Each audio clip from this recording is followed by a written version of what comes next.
How to change name in Facebook Lite. Hi everyone, welcome to our channel. In this quick tutorial video, I'm here to guide you how to change the name on Facebook Lite.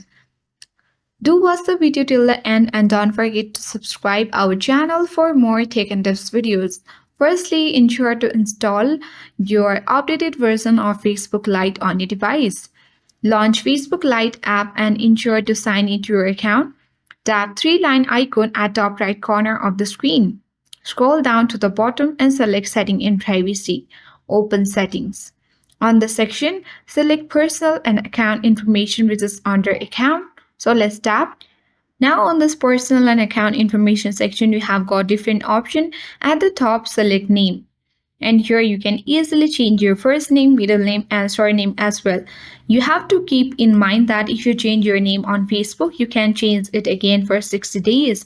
Don't add any unusual capitalization, punctuation, characters or random words. So after you added a new name, you can tap Review Change.